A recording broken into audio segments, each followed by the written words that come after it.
Who wants to jump up and do like that's a really cool intro. Normally, I wouldn't be introing myself, but when my wife and kids got here, she was going to do the intro tonight, and then one of my kids got sick like on the way in the door. And so you guys can go, oh, that's sad, because it is sad and it stinks.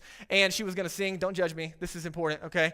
You're like, why is he holding a stuffed animal? It's important. I'll get to that. Really glad you guys are here. We're kicking off a new series called Boulder Faith, and it's a series from the book of James, Jesus' bold little brother. Some of you didn't even know that Jesus had a brother. Well, surprise, he had a bunch of brothers and sisters, and we're going to talk about him today. And so really excited that you're here for the kickoff of this series, and we're going to be in this series for roughly 4 months. And you're like, whoa, it's going to be awesome. I'm so excited to be in the series, and our graphics guy is so excited that he has 4 months of the same graphic content. So he's really pumped about that. So some of you, man, I want to celebrate with you. We had an awesome Easter last week. Some of you were here last week. Some of you weren't. And I just want to celebrate. We had 67 people here for Easter and tons of next steps. So let's give it up for all of you and the team. It was amazing. So excited. And in case you didn't know, we are a new startup church here in Boulder. We've been going for 6 weeks on a regular basis. And so welcome to the new startup phase. It feels a lot like a startup business, but way more important.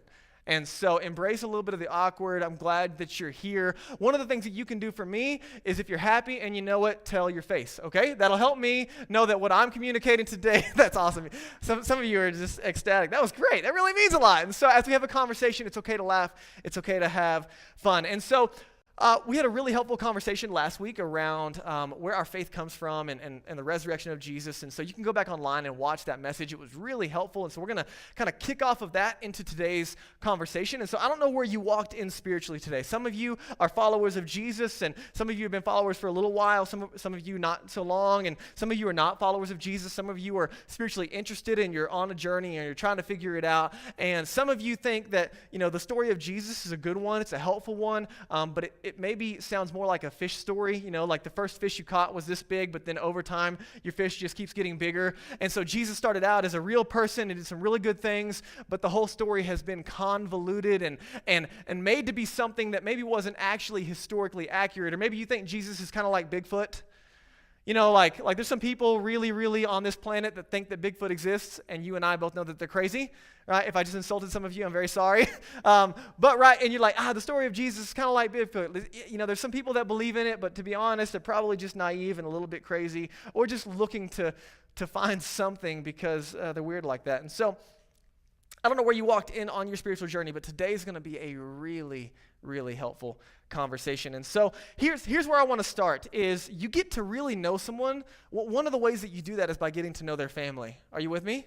Right? And so when Danielle and I started dating, my wife and I, we've been married for 8 years.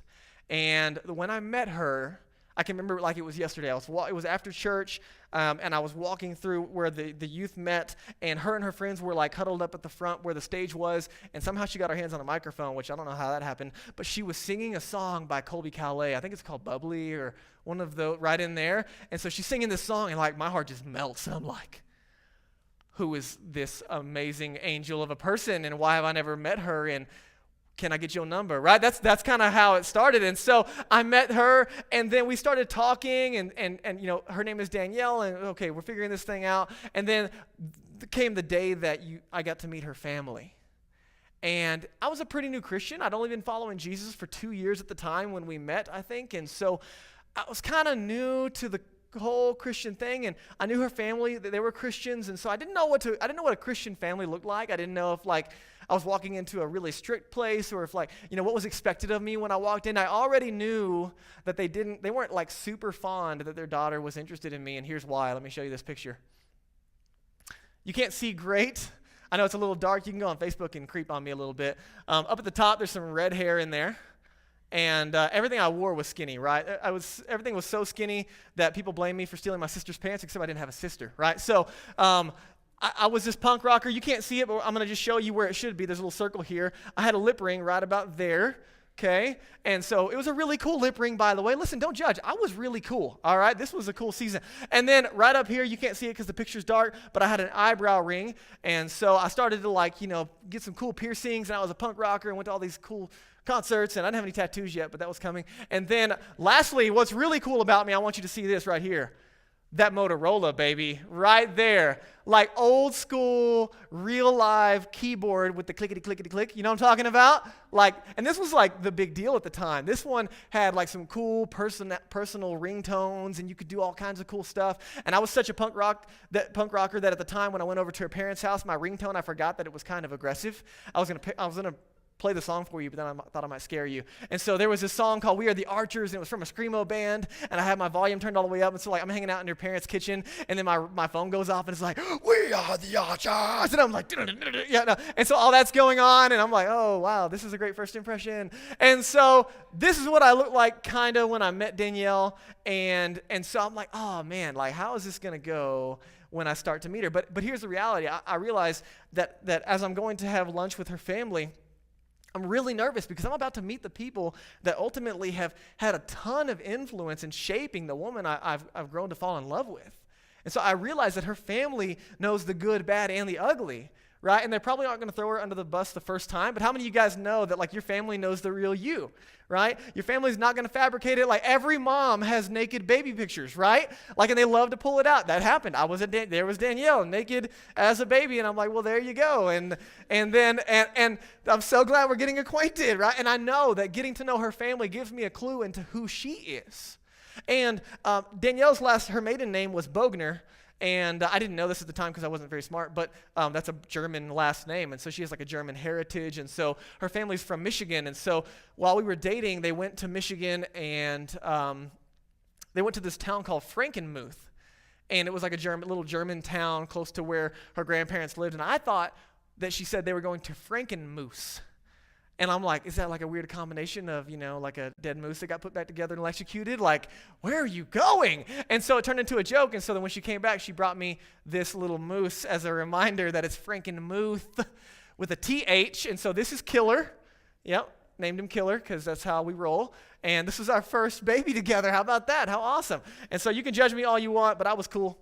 And So again, why do I say that? Because you get to know someone really when you get to know their family. You don't get to know me well from this blip of time that we get together. I know that I'm not perfect. I try to lead by transparency and telling stories like that. But if you were able to spend some time with Danielle at any point in time, she would be the first to let you know that I am far from perfect. Your family knows the good, bad, and ugly about you, and they're not necessarily willing to disguise that. It doesn't mean they're always throwing you under the bus, but I bet you guys have some dirt on your family as a result of living life together. And I think we all have that. And so when it comes to having a conversation around Jesus, we can go away from this picture now. Back to the screen, Maddie. You guys are like, oh man, what a dork. All right, so there were some other ones, but I chose not to embarrass myself, so that one was mild. When it comes to looking at Jesus, what I want to do is take you on a journey of getting to know his family. And you might not have thought about the fact that Jesus even had a family. We don't learn a ton from them, but we know enough that it gives us some really, really helpful insight into his family. And so let's go to James chapter 1, and we're going to kick off this series with the first verse. We're only going to be in one verse today, bro. And it's not going to be a short sermon. You're welcome. It's going to be awesome. All right, so James, he's writing a letter. And so you got to imagine like how we write letters. We put the name at the top, and then we continue to go on. So he signs it, James, a servant of God and of the Lord Jesus Christ, to the 12 tribes in the dispersion, greetings. Okay, it's a letter, and he has a heading, and he says, hey, this is James, servant of God. I'm servant of the Lord Jesus, and I'm writing to the 12 tribes in the dispersion. Now listen. If there's anyone who would have called Jesus on his crap, it would have been his family, right? Right? Like no one's going to buy into this thing. What I love about James and his family, we're going to see in a minute, or Jesus and his family, is that they didn't necessarily believe that he was who he said he was in the front end. And so that we're hearing from James, Jesus' brother, and he writes, hey, I'm a servant of God, which okay, cool. Maybe you believe in God, great. But also of the Lord Jesus. How many of you guys are willing to call your brother Lord? Right, like that's a big statement. That word, we don't use it a lot, but I want you to think like maybe CEO, like master of my life. That's what James is saying. Hey, Jesus is my CEO. He calls the shots. He's the captain of my ship. Right? Are you with me? That's a big statement for James to make about his big brother. And then he goes on to say who he's writing to. And so as we get into this, if we really want to get to know Jesus, we should get to know his family because they would know if this thing was legit or not. And so what I love about it, let's go to the next verse, is Mark 3:21. They're not all walking around wearing white robes, halos glowing around their heads, and then declaring that Jesus is God, right? Here's what happens. Jesus is teaching in a home, and his family hears about it. Check this out. Jesus' family hears, and they go out to seize him, for they're saying he is out of his mind. That's Jesus' family, right? Some of you, your family's not ever been for you. They don't believe in you. They haven't supported you. Listen, Jesus knows what that feels like, right? His family hears that he's in town. He's claiming to be God, and they're legitimately concerned, right? Like, okay, wow, Jesus is, I knew he had a high level of self-confidence, but this is going a little far, right? It's like you went to your brother's profile picture on Instagram, and it's like, okay, husband, father, dad, God. You're like, oh, okay, like maybe taking this a little far, Jesus. And so his family shows up concerned, saying, he's out of his mind. The boat is in the water and the oars are not. Are you with me? Like, there is not a lot going on up here. Something's wrong with Jesus. Let's get him into a mental institute. Check it out what happens next in verses 31 through 32. In the same scenario, his mother and his brothers come, and standing outside of the house that he's teaching in, they send to him, and they called him, and a crowd was sitting around, and they said, your mother and your brothers are outside seeking you. And I want you to get this. They didn't support him, but they didn't hate him. I want you to think of like a loving family who genuinely loved Jesus, and he's moved out of the house and he's out doing his own thing, and now all of a sudden he's starting to say some pretty out there things like he's God and he can forgive sin and everyone should believe in him, and then he starts doing some miracles, which you're like, well, that's new, that's different. Why don't you do that for dinner one night, right? They're like wondering, whoa, what's going on? This is crazy. And so you can see a genuine concern for their family. Now listen, if you're making the story up, if you're making up Jesus and the resurrection and that he's God, you don't include stuff like this in the story, right? You don't include doubts and oh no's and what ifs, and right? You don't include that his family didn't even believe him. If you're trying to pull this off as another Bigfoot story, you don't include the things that make it look bad. But we see in the family of Jesus that they didn't totally get it just yet. And listen, it's not that they don't hate him, so they're trying to figure it out. Like, all right, look, we got to get this guy some help. And again, they're concerned because he's claiming to be God, and I think they know what's going to happen. He's going to start making some religious people really mad and some government officials really mad. And listen, there's no other world religion where anyone makes the claims that Jesus has made that he's God. There's not another world religion on the planet where someone has made the claims that Jesus has made. And so he's either totally nuts or it's true. And they're like, this is nuts. And so they're trying to help Jesus out of genuine concern. And listen, some of you might be in the room and you're like his family. You're not sure. You're warming up to the idea. Is it possible that what this guy is saying is legit? Like, I always noticed that Jesus didn't get as many spankings as I did, right? Like, I see James trying to, why was I always the one in trouble, right? Like, I don't know how it went and how he's processing it, but here we are, and they're genuinely concerned about the statements he's making. And I want you to fast forward with me in your minds to the day that Jesus is crucified. It's the middle of a Friday. He's been beaten so badly that he is not humanly recognizable anymore. His flesh has just been stripped to pieces, and he's broken and bruised all over. And then his hands and feet have been nailed to a wooden cross. He's been lifted up and dropped into the ground to hang there and suffocate and die. And we see from the accounts in Jesus' stories that his mother and his family are there. And all of their fear, all of the things that they were worried would happen as a result of what Jesus was claiming are coming true. They're watching. And can you imagine the emotion, if you're Mary, of watching your son die a brutal death on a cross as people are mocking him and spitting in his face and jeering and just why don't you get off the cross if you're God? And they're doing all of these things. Can you imagine what it's like to be Mary or to be his brothers and sisters? You'd just be distraught, wouldn't you? Man, I knew this would happen. And there's still no hope. Like, if he was God, then why is he dead?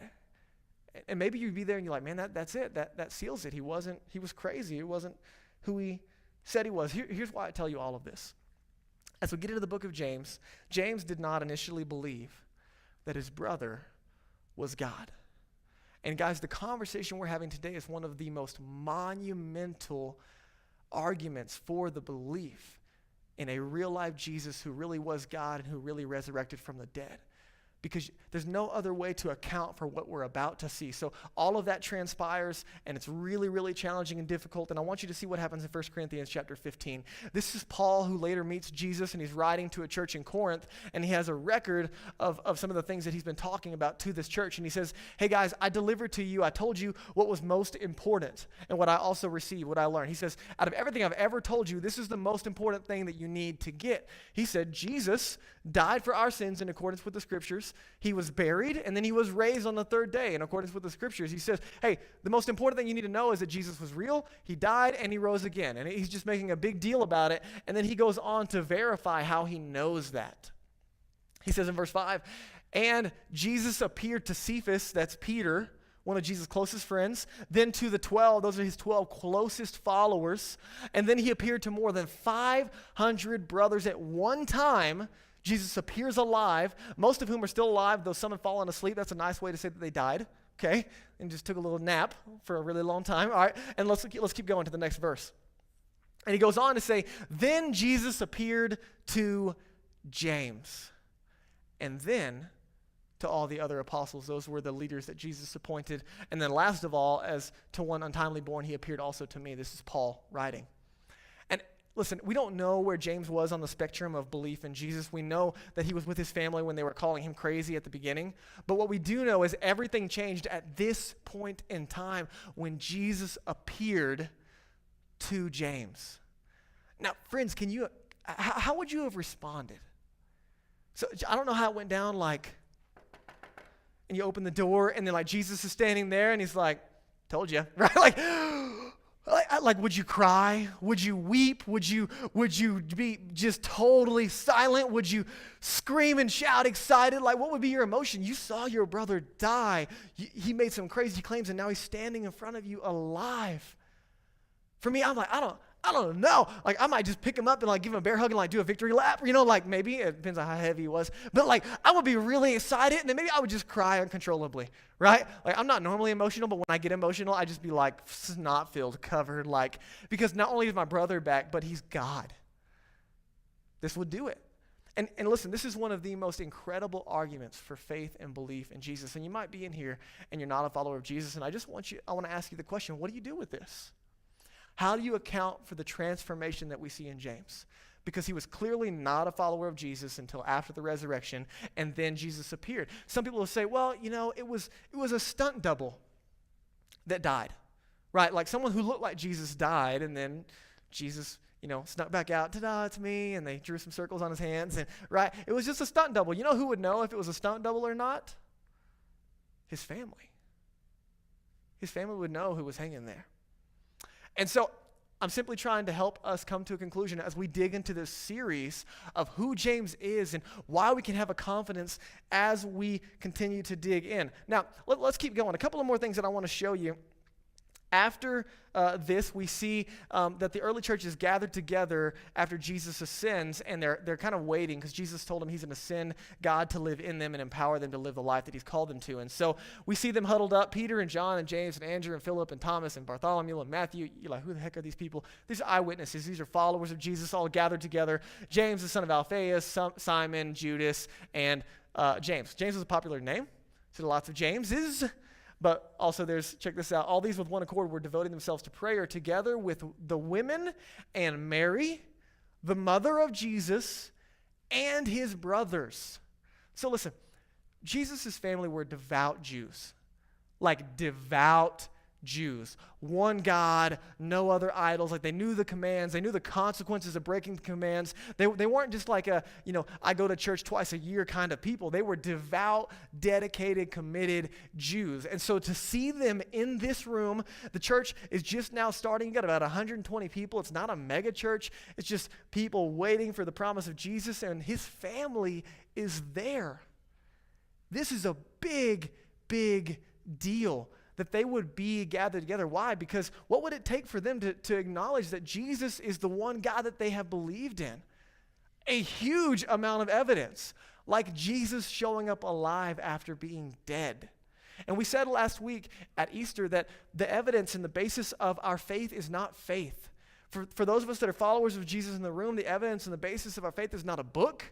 It's not a church. It's not tradition. It's a singular event in the history of the world, and that's the resurrection of Jesus. And so we see his entire family now weren't convinced at first, but now they are. You say, what do you do with this? I just want you to wrestle with it, okay? Let's continue to go on as we have this conversation. So next we see in Acts chapter 15, a lot of history for you. I hope it's helpful because we have a lot of historical evidence for what we're talking about. It's not just a book that gives us this information. There's historical documents even outside of the Bible that we're digging into. And so in Acts 15, the Jews are running around and they're telling people about Jesus, that he's alive and that he's God and you can have a relationship with God through Jesus. And now all of a sudden there's a lot of Gentiles who are starting to believe in Jesus. Now a Gentile is a non-Jew. So unless you're Jewish in the room, you and I are Gentiles, okay? And there becomes this point where a ton of people who are not Jews are starting to follow Jesus. And so then the question rises, hey, so like if someone who's not a Jew chooses to follow Jesus, do they have to follow Jewish law? Like, do they have to, do some of the things that Jews have been obligated to do up to this point? And the quick answer is going to be no. It was simply faith in Jesus. That's all you have to do to be saved and have a relationship with God. You don't have to do anything. You don't have to be baptized. You don't have to go to church or read the Bible or give money or perform certain acts. But they still don't have the complete answer because they're a little confused. At first, the Jews thought they were like the special people of God. And what they missed was that they were chosen by God to share this message with the world. And they thought it was just for them, and so they're just trying to figure it out. And what I want you to see is they get together, and they're trying to make this decision. And here's what you got to ask. Who has the authority? Who has the power to speak for God? That's a big question. I don't, okay? I don't have that authority. I don't have that power. So who would be acknowledged as having the authority or the power to speak for God? And there's a few men who have that opportunity, some of the eyewitnesses, and one of them is James. Look what happens. After the Paul and Barnabas, two of the guys have been running around planting churches, they kind of tell their story. And one of the things was like, hey, do Gentiles have to be circumcised?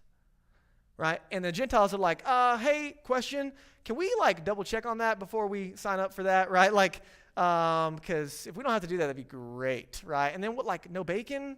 Can we check on that too? Like, are you sure we can't have bacon? Because I think bacon is good. And so they're asking these questions and like, hey, I'm not just ready to sign up for this thing. Are you sure Jesus wants me to be circumcised and give up bacon? Because I'm not sure I'm ready for that. And the short answer is going to be no. But look who stands up and speaks in response to the final decision. After they finish speaking, James stood up and he replies, brothers, listen to me. Listen to me. Guys, that's some authority. So why am I telling you this? Because when we read the book of James, I don't want you to just think he's like Jesus' brother who kind of started to follow Jesus and then he wrote a letter and cool, we should like check it out and see what it means for us. I want you to see that James went from not believing in Jesus to being one of the most influential leaders in the early church. That's a big, big deal, especially because over here he didn't even believe in Jesus. And so we see some incredible authority here. Now, this is important because of what we see next. Check this out in Galatians 1. So Paul, he met Jesus face to face, wrote over a third of the New Testament that we have today. And he writes in Galatians 1, he's writing to a church in the city of Galatia, and he says, after 3 years of meeting Jesus, so Paul was killing Christians. He was trying to shut down the church. He was totally against Jesus. He meets Jesus alive, becomes a Christian, and starts telling everybody about Jesus, right? That's a pretty good evidence too. But then he says, after 3 years, I went up to Jerusalem to visit Cephas, that's Peter again, and I remained with him 15 days. But I saw none of the other apostles except James, the Lord's brother. Okay, this is really, really helpful. Paul, who planted tons of churches, Paul, who wrote over a third of the New Testament, submits to the leadership of James and Peter. This is really, Paul, who like, man, that's a big deal. Like, lots of the books that we read and like are from him. And so that he would submit, that's a big deal. That says, man, Peter and James must have had quite a bit of authority. And so what I'm trying to do is get us to a place where, hey, this is pretty impressive. James is a little more impressive than maybe we give him credit for. And so a couple of other things as we close out our conversation. History tells us, outside of the Bible, in some extra biblical text, writers like Tertullian and Clement of Alexandria, we have guys that have extra writings, and they said, hey, James was also known as James the Just. Like, I don't know what it takes. Like, you ever got a nickname? Right? Most of the times they suck. You know what I mean? Like all the nicknames I had were awful. Like, my friends used to call me Metal Mouth Sewer Rat. Like, that's rude. Yep. You're like, what does that even mean? I'm not even going to tell you because it hurts my feelings, okay? And so James the Just, that's like Holy Hank, right? Like, how do you get that name? Like, that's a cool title. I don't know what that means, but that must be a pretty big deal to get that title. He was also known as Camel Knees. Probably not because they were furry, but because he prayed a lot, right?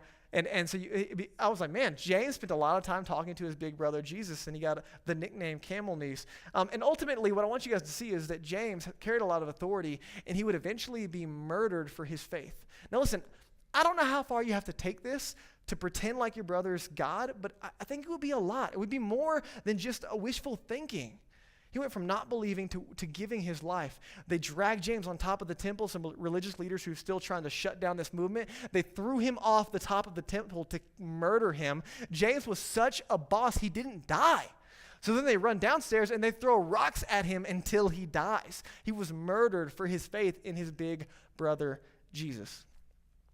And so my question for you and I, if you're not a believer in the room, is how do you account for the transformation in James?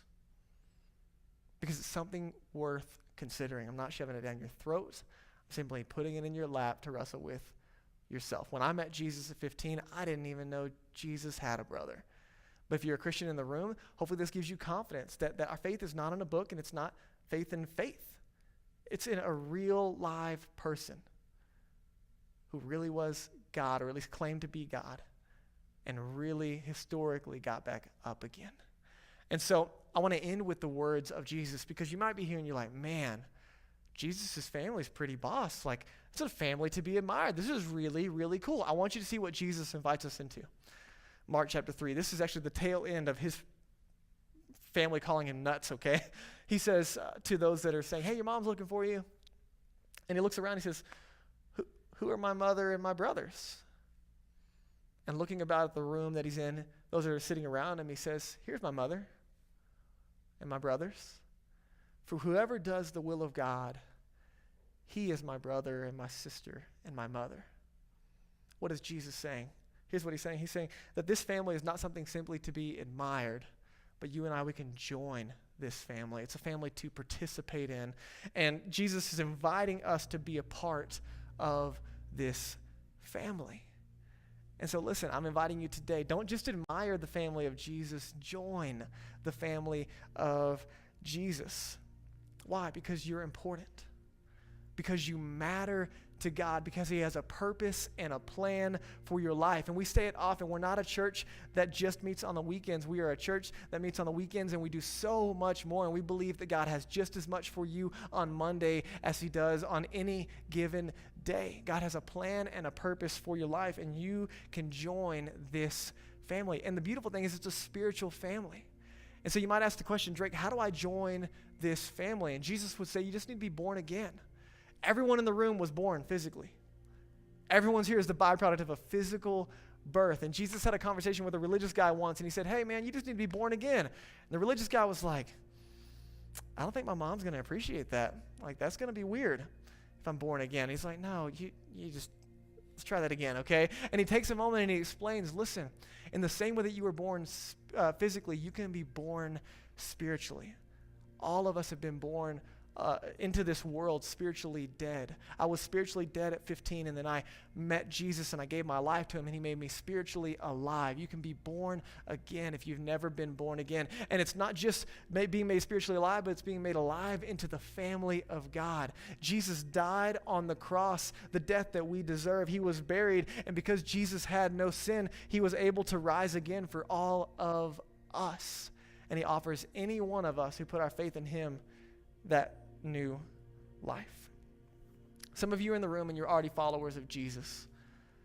And the invitation is for you to be a part of this local expression of God's family. That's what a church is. We're all on the same team, It's all God's family, and it's all God's mission. And this family has a mission, and you're being invited to join this family, this local expression of that family. And so right after service, we have Growth Track, and the purpose of that is to help you get acquainted with this family and take next steps. As we get into this book, I hope you'll come back as we kick it off next week with more than one verse in the book of James. He's going to deal primarily with faith that leads to action. He's talking to a bunch of Jews who know a lot of stuff. And he says, listen, it doesn't matter how much you know.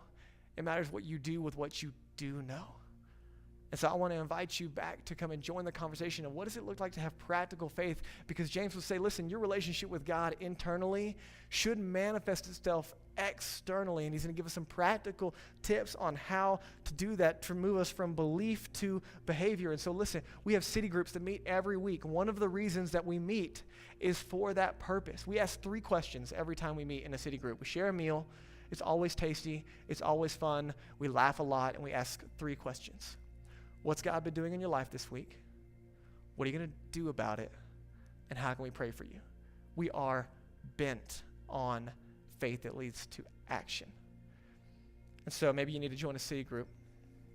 And lastly, maybe you're here and I invited you earlier to be baptized.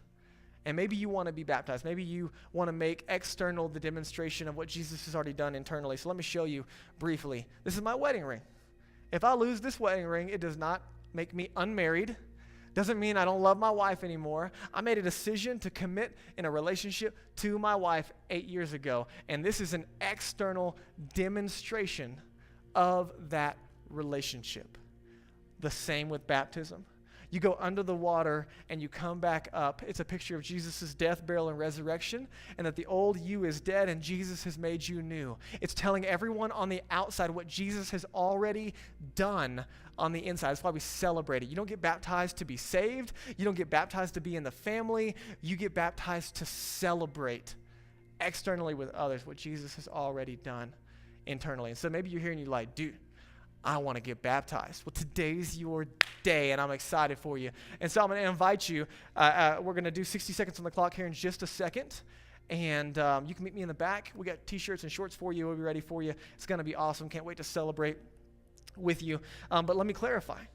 You might be here, and you're ready to start a relationship with Jesus today. Maybe you've never joined the family. Maybe you never asked him to save you. And I want you to know you can do that in your own heart and mind, sitting right where you are, and simultaneously get baptized in the same setting and celebrate. God's that good. Jesus is that real. And we're going to party that hard, okay? And so let me pray for you as we close out our time together. Will you bow your heads with me? As you bow your heads and close your eyes, this is just a moment of privacy for you and me, so you don't have to worry about anybody else looking around in the room. So with your heads bowed and eyes closed, I just want to invite you to reflect in your own heart and mind about what God might be doing in your heart today. And so maybe you're here and you walked in and life is hard, and I know exactly what that's like. And I want you to know Jesus knows even more so what that's like. And maybe life is hard today and you simply are asking for prayer. There's a place on your connection card for that, but also I'd like to pray for you. I won't call you up by name, but if you'd like prayer today, would you lift your hand up with me just so I can pray over you and whatever you're going through, that Jesus will meet you in it. I see your hand. Thank you. Thank you. As your heads are bowed and eyes closed, maybe you're here and you say, you know what, Drake, I'm ready to join the family.